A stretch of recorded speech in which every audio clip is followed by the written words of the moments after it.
Hello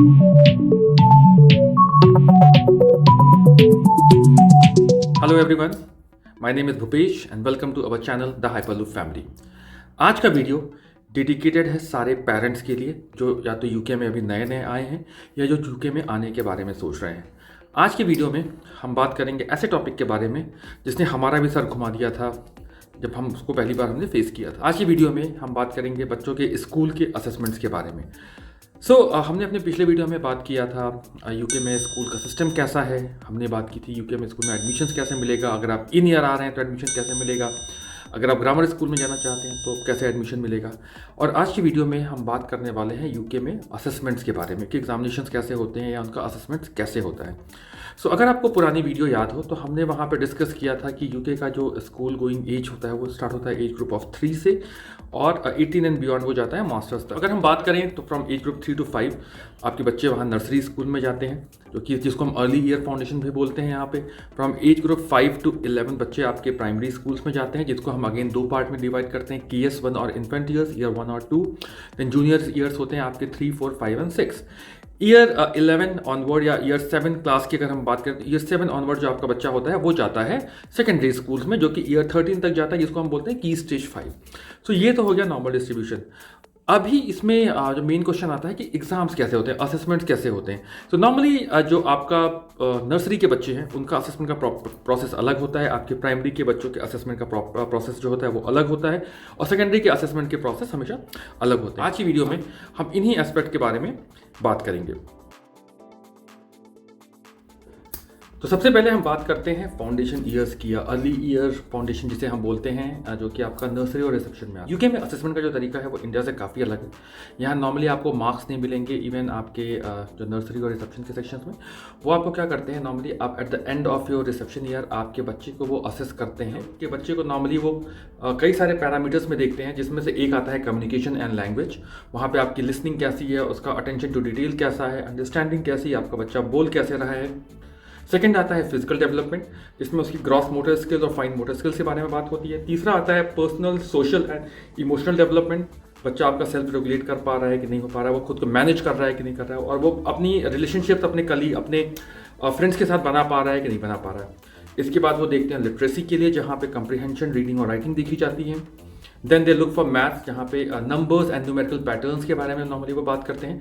इसके अलावा they also look at how what is the child's understanding of the world around them, whether they are able to understand the people, culture and communities, world as a whole in the past and the present. इसके अलावा काफ़ी सारा focus यहाँ पे होता है art और design के ऊपर जहाँ पे उन्हें बहुत सारे मटेरियल दिए जाते हैं and they will try to see how creative they are with material and how imaginative they are with the information what has been given to them.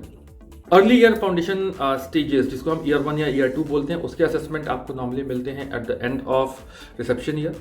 और इसमें इसका जो मेन पर्पस वो होता है वो 3 होता है कि आपको आपके बच्चे के डेवलपमेंट के बारे में बताएं, उसका ईयर 1 में ट्रांजिशन के बारे में बताएं और उनके ईयर 1 के टीचर्स को ये ऐसा करिकुलम बनाने में हेल्प करें जो कि सारे बच्चे को या उस बच्चे को स्पेसिफिकली हेल्प कर सके ग्रो करने में ईयर 1 में। Early year foundation stage profile ये किसी भी बच्चे का पास या फेल डिसाइड नहीं करती, ये सिर्फ आपको ये बताती है कि आपका बच्चा जो है आपके जो अर्ली लर्निंग गोल्स हैं उसके पास वो कहाँ तक पहुँचा है। आइए एक बार हम ये देखते हैं कि हमारी अर्ली लर्निंग गोल्स क्या क्या होते हैं।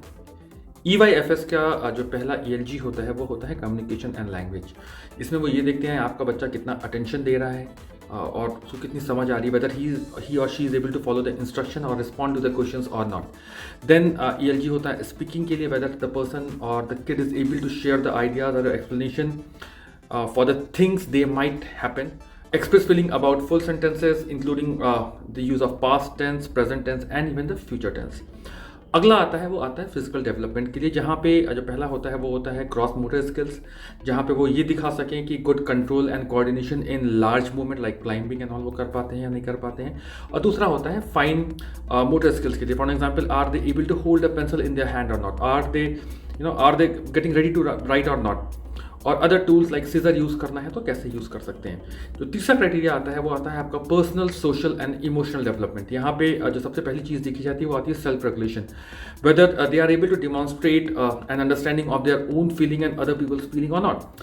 Second thing is managing self, whether are they showing independence, being able to explain the reason of rules and managing basic hygiene and personal needs वो मेंटेन कर पाते हैं या नहीं कर पाते हैं। तीसरा आता है बिल्डिंग रिलेशनशिप्स। इसमें हम देखते हैं कि whether are they playing cooperatively with other children, are they being aware of others need, कहीं वो अपनी चीज़ों को लेके वो कहीं ज़्यादा क्लोज तो नहीं है, whether they are able to mix with other people और नॉट। फोर्थ आता है आपका लिटरेसी। लिटरेसी में जो मेन फोकस होता है वो होता है कंप्रिहेंशन के ऊपर, whether they are being able to retell a story in their own words. Second होता है word reading, whether they are being able to say a sound or each letter in alphabet and at least 10 diagraphs. तीसरा आता है ELG of writing, जिसमें ये देखते हैं कि whether they are able to write recognizable letters or simple sentences or not. So ये जो पार्ट है वो इंडिया से काफ़ी डिफरेंट होता है। अगर आप इंडिया का करिकुलम देखोगे तो in fact for year 1 nursery and lower KG and upper KG we normally don't focus on forming sentences, but the things are pretty different over here and this makes a major difference on the kids. Math में normally हम ये देखते हैं कि आपके number, for example number beyond 5 आपको आता है या नहीं आता है, आपको numerical pattern 5, are you able to count number up to 20, are you able to recognise the pattern of 10, for example 10, 20, 40, 60, are you able to recognise those patterns और not, वो देखते हैं। इसके अलावा अंडरस्टैंडिंग ऑफ वर्ड में होता है past and present, whether you are able to understand कि जो भी इवेंट पास्ट में हुआ है या प्रेजेंट में हो रहा है आप उसको डिफ्रेंशिएट कर पा रहे हैं या नहीं कर पा रहे हैं। इसके अलावा वो आपको पीपल, कल्चर और कम्युनिटीज शोइंग हाउ सिमिलर और differences the different cultural environments are, वो सारी चीज़ें यहाँ पे बताई जाती हैं। नेचुरल वर्ड में वो ये देखते हैं कि how exactly the word is around us, वेदर्स कैसे हैं, वेदर चेंज कैसे होते हैं इस एरिया में, वो सारी चीज़ें यहाँ पे वो डिस्कस करते हैं। एक्सप्रेसिव आर्ट एंड डिज़ाइन में नॉर्मली उनको हम क्रिएटिव मटेरियल दिया जाता है वहाँ पे, और वो उनका इमेजिनेटिव पावर देखते हैं कि कितने ज़्यादा वो इमेजिनेटिव यहाँ पे हो सकते हैं। So basically creating with material and imagination are again 2 criterias जहाँ पे आपके बच्चों के ऊपर फोकस किया जाता है। अब अगला क्वेश्चन ये आता है कि ELG सेट कैसे करते हैं। तो ELG जो नॉर्मली आपके होते हैं अर्ली लर्निंग गोल्स, वो ऑन एवरेज चाइल्ड के ऊपर बेस्ड होते हैं कि वो बच्चा 5 की एज में इतना कुछ कर पाएगा। So there are no set rules, there is no pass on fail, but सिर्फ ये डिसाइड करता है कि आपका बच्चा उन गोल्स में खड़ा कहाँ है। फॉर एग्जाम्पल अगर आप बात करो तो अगर हम नंबर 1 to 20, वेदर आपका बच्चा 1 से 20 काउंट कर पा रहा है नहीं, या अगर हम 2 स्किप करके पढ़ें, फॉर एग्जाम्पल 0, 2, 4, 6, 8, 10 वो कर पा रहा है नहीं, वो सारी चीज़ें यहाँ पे देखी जा सकती हैं। इसके अलावा जो नॉर्मली आपके जो ELGs होते हैं वो right, they help you in planning कि आपका जो बच्चा है नॉर्मली अगले साल ईयर 1 में जब जाएगा तो वो वहाँ पे क्या चीज़ें सीखना शुरू करेगा। और इसमें 3 जो कैरेक्टरिस्टिक होते हैं सबसे इंपॉर्टेंट वो होता है playing and exploring, second one is active learning and third is creative and thinking critically. जो भी ELGs होते हैं नॉर्मली आपके EYFS की जो प्रोफाइल बनती है ये नॉर्मली वो टीचर के ऊपर होती है, क्योंकि since teacher is working with your kid for almost 2 years now, they understand where exactly your kid stand. But it also means many a times teachers might reach out to you, they might give you a slip of paper जहाँ पे वो आपसे ये पूछेंगे कि आप अपने बच्चों की अचीवमेंट्स बताओ, आप उनको बताओ कि आपका बच्चा घर पे अच्छा क्या कर रहा है, बुरा क्या कर रहा है। सो ये बेसिकली एक कंबाइंड वर्क होता है बिटवीन टीचर्स एंड पेरेंट्स, और ये हेल्प करता है आपके बच्चे का आगे का फ्यूचर का जो पढ़ाई का करिकुलम कैसा होगा, या किस सब्जेक्ट में ज़्यादा फोकस करना है, किस एरिया में ज़्यादा फोकस करना है, वो डिसाइड करने में। ये सारी इन्फॉर्मेशन जो टीचर ने इकट्ठी कर ली, अब ये रिजल्ट के फॉर्म में या असेसमेंट के फॉर्म में आपके पास कैसे आएगा, क्या वर्डिंग्स लिखी होंगी, मार्क्स होते नहीं यहाँ पे। So the biggest question is how exactly define करेंगे। तो यहाँ पे हम उसको अटेनमेंट लेवल्स बोलते हैं यहाँ पे, और इसमें जो इस एज के जो अटेनमेंट ग्रुप्स होते हैं नॉर्मली वो 4 पार्ट में डिवाइड होते हैं। जो पहला होता है working towards, it means they are working towards the expected standard of the age. Working at means they are working at the expected standard of the age, and working above का मतलब होता है the expected standard of their age से ऊपर वो जाके और greater depth पे वो यहाँ पे काम कर रहे हैं। There are few kids who might be even working towards the expected standard of the age. तो उस कंडीशन में उनको नॉर्मली क्या होता है, टीचर उनके ऊपर थोड़ा ज़्यादा फोकस करके उनका इंप्रूवमेंट करने के लिए कोशिश करती है। सो ये इन्फॉर्मेशन थी आपके फाउंडेशन ईयर्स के बारे में, ईयर 1 बेसिकली नर्सरी और रिसेप्शन के बारे में। नर्सरी के बाद आपका बच्चा मूव करता है प्राइमरी स्कूल में फ्रॉम द एज ऑफ 5। तो बेसिकली इनिशियली में वो होता है इन्फेंट ईयर्स में, जहाँ पे ईयर 1 और ईयर 2 आते हैं, इसको हम की स्टेज 1 भी बोलते हैं। और की स्टेज 1 में जो आपका ईयर 1 में होता है नॉर्मली, वहाँ पे आपका होता है फोनिक्स स्क्रीनिंग टेस्ट। यहाँ पे आपके बच्चे को नॉर्मली 40 वर्ड्स दिए जाते हैं, जिसमें से 20 नोन वर्ड्स होते हैं, 20 एलियन वर्ड्स होते हैं, और उनकी एबिलिटी देखी जाती है कि वो कितने अच्छे से उन वर्ड्स को या उन डायग्राफ्स को प्रोनाउंस कर पाते हैं। सो ईयर 1 की जो आपके असेसमेंट रिपोर्ट आते हैं वो अगेन आपको working towards, working 8, working above और वर्किंग बिलो के लेवल पे आएंगे। ईयर 2 में आपको फाइनली सैट्स होते हैं या स्टैंडर्ड अटेनमेंट टेस्ट बोला जाता है उसको। ये एग्ज़ाम नॉर्मली मई में होते हैं और इसमें जो पेपर्स होते हैं वो नॉर्मली आपका इंग्लिश रीडिंग का होता है, English grammar, punctuation and spelling के ऊपर क्वेश्चंस आते हैं, आपके पास मैथ्स होता है। इसके अलावा टीचर्स असेसमेंट के जो नंबर्स होते हैं वो आपके जाते हैं मैथ्स के, साइंस, इंग्लिश, रीडिंग और राइटिंग के। सो अगर हम KS1 सैट स्कोर्स की बात करें नॉर्मली, तो इसका जो स्कोर होता है वो 100 पे फिक्स होता है। अगर आपके बच्चे को 100 मार्क्स मिले, it means your child is working towards expected standard. A score below 100 indicates that your child might need a more support, or a score above 100 means your child is working above the level. So इसकी जो range होती है normally 85 से 115 के बीच में होती है, and based upon that normally वो आपका बच्चे के फर्दर एजुकेशन को डिसाइड करते हैं। और अगर हम बात करें GCSE स्कोर्स के बेसिस पे, तो normally at the age of 7 साल का जो भी बच्चा होता है उसको लेवल 2 तक रीच करने की जरूरत होता है। तो ये May 23 would be the last SAT exam, last compulsory SAT exam to be very honest. इसके बाद वो आपका this would turn into a selective exam. So if you want you can give this, but this will not be a compulsory exam for everyone. इसके अलावा अगर हम move करते हैं फर्दर, ऊपर जाते हैं, तो ईयर 3, 4, 5 एंड 6। तो ईयर 3, 4 और 5 में जो भी आपके इवैल्यूएशन होता है वो नॉर्मली आपका होता है टीचर असेसमेंट्स होते हैं।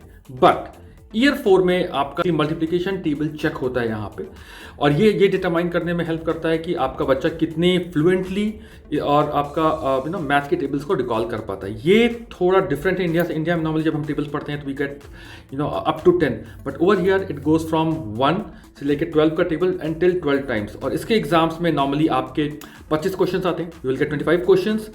You will have 6 seconds to answer the question, and then there will be a 3-second gap between 2 questions. So आपके बच्चे को ये जज किया जाता है कि उसका मैथ्स की अंडरस्टैंडिंग कितनी है और या उसके ऊपर कितना फोकस टीचर को करना है। ईयर 5 में again it's a teacher assessment, और आपके जो करिकुलम्स होते हैं, आपके जो टीचर ओवरऑल बच्चे का डेवलपमेंट देखती है थ्रू आउट द ईयर, उसके बेसिस पर उनको मार्क किया जाता है। ईयर 6 में अगेन सैट होते हैं, पेपर होगा नॉर्मली रीडिंग के ऊपर। Now maths is included into this exam, grammar, punctuation and spelling. इसके अलावा इंग्लिश रीडिंग और राइटिंग का और साइंस के ऊपर जो आपके टीचर असेसमेंट के मार्क्स होते हैं वही यूज होते हैं। स्टेज 1 नॉर्मली रेंज 85 to 115 का होता था। की स्टेज 2 में जो ये रेंज होता है थोड़ा वाइड होकर 80 to 120 के ऊपर आता है। आपके बच्चे की प्रोग्रेस रिपोर्ट होती है, टीचर्स नॉर्मली आपको पेरेंट्स इवनिंग के दिन में देती है। ये पेरेंट्स इवनिंग साल में 2 बार होती है। एक आपका मिड टर्म के पास होगा, जहाँ पे वो ये बताते हैं कि आपका बच्चा स्टार्टिंग में कहाँ था, अभी वो कहाँ पे है। They will show you their work, English में कैसा कर रहा है, मैथ्स में कैसा कर रहा है, साइंस में कैसा कर रहा है, हिस्ट्री ज्योग्राफी में कैसे कर रहा है। तो वो आपको कॉपीज़ दिखाते हैं वहाँ पे, आप वो उसकी रीडिंग और कॉम्प्रिहेंशन एबिलिटीज़ के बारे में वो बात करते हैं वो आपसे, और साथ ही साथ वो आपको ये भी बताते हैं कि उनकी एक्सपेक्टेशन कहाँ है और या आप अपने बच्चे के ऊपर ऐसा क्या कर सकते हो। दूसरा जो उनकी मीटिंग होती है वो होती है ईयर एंड पे, जहाँ पे वो आपके बच्चे की ओवरऑल प्रोग्रेस के बारे में बताते हैं कि from where he has started, mid term में क्या हुआ और एंड में कहाँ पे वो स्टैंड करता है। और again depending upon working towards है या वर्किंग बिलो है, वो सारी चीज़ें वहाँ पर डिफाइन करके बताते हैं। So yesterday we went to Vivika's parents evening. सो सबसे पहले जब हम स्कूल में गए तो टीचर ने हमें उसकी कॉपीज़ दिखाई थी वहाँ पे, जिसमें उसकी मैथ्स की थी, उसकी इंग्लिश की थी, English writing and everything, and history geography, और एक उन्होंने वहाँ पे उसकी रीडिंग बुक्स बना के रखी थी। Vivika is in year 2 right now, और उन्होंने हमें ये भी बताया था कि depending upon her performance where they see her in the coming SAT exams. And just to remind you, the SAT exam is last for this year, अगले साल से कंपल्सरी नहीं होगा। जो चाहते हैं वो एग्ज़ाम को दे सकते हैं, बट ऐसा कोई कंपल्शन नहीं होगा।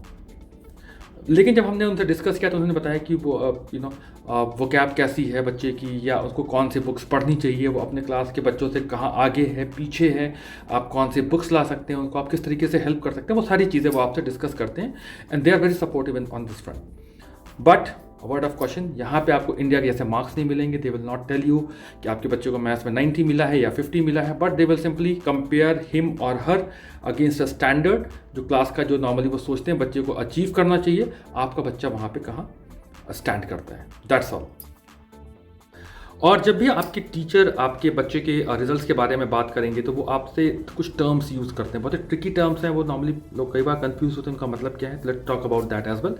सो one is GD, it means your kid is working at the greater depth, it means the person is having और मोर देन एक्सपेक्टेड। जो पहला आता है वो आता है GDs, it means your kid is working at a greater depth with in the expected standard. For example writing assessment only के लिए नॉर्मली ये होता है। EXS आता है which means that your kid is working in the expected standard. WTS होता है जिसका मतलब होता है your kid is working towards the expected standard, basically this happens for the writing assessment only. HNM का मतलब होता है has not met the expected standard, it means it's working below, and this is mainly true for reading and maths assessment only. PKG होता है जिसको हम बोलते हैं pre key stage, it means your kid is growing development of the expected standard, it means it is working at a lower level than expected। PKF होता है pre के stage foundation जिसे हम बोलते हैं, जो कि होता है कि आपका बच्चा एक एक्सपेक्टेड स्टैंडर्ड पे है but slightly lower than the expected है वो। BLW below the pre key stage standard, the lowest level of attainment मानते हैं वहाँ पे। A नॉर्मली उनको दिया जाता है जब आपका बच्चा एब्सेंट है, और D देते हैं अगर आपका बच्चा डिसअप्लाइड है, it mean it has not been tested for key stage 2। तो ये कुछ ऐसे टर्म्स हैं जो नॉर्मली आप ध्यान में रखिएगा जब भी आपके पास आपके रिजल्ट्स आते हैं तो। So this was a very short video just to define कि आपका जो अर्ली ईयर फाउंडेशन स्टेजेस हैं और आपका जो प्राइमरी स्कूल है वहाँ का असेसमेंट कैसे होता है। सेकेंडरी स्कूल के असेसमेंट होते हैं वो काफ़ी डिफरेंट होते हैं as compare to the primary school, और काफ़ी सारी कॉम्प्लेक्सिटी वहाँ पे इन्वॉल्व होती है, और बहुत सारे पेरेंट्स मुझे पता है उसको लेके भी कंफ्यूज होते हैं जैसे हम हुए थे पिछली बार। तो इसके बारे में हम बात करेंगे आपसे अगले वीडियो में। If you have liked our content, don't forget to give us a thumbs up, like and subscribe our channel. Have a nice day.